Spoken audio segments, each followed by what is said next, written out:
Всем привет! Вы на канале Сытый Папа. И сегодня с вами поделюсь еще одним народным средством, рецептом от простуды, от кашля.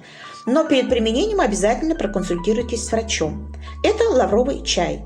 Лимон, лаврушка, имбирь, мед, стакан воды обычный и емкость. Вот что нам нужно для лаврового чая. Берем нашу емкость, выливаем туда стакан воды, добавляем, измельчаем, вернее, туда 2 листика лаврового листа, можно сушеный, можно свежий, у кого какой есть под рукой.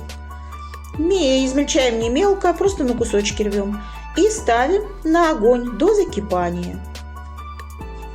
Как закипит наше средство, кидаем туда 2-3 кусочка имбиря, все знают, как он полезен для иммунитета, и кипятим минутки 4. Прошло 4 минуты. Наше средство готово, немножечко остудили и через ситечко его процеживаем в стакан обратно.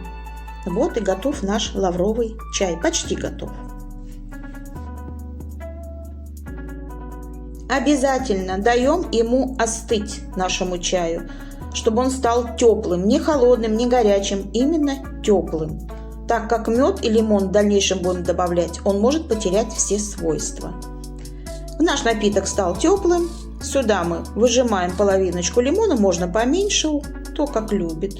Здесь не принципиально.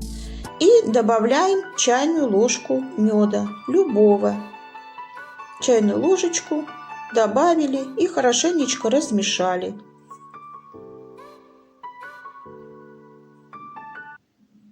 Ну вот, наш напиток готов к употреблению. Принимаем по стаканчику утром и вечером, но не на голодный желудок.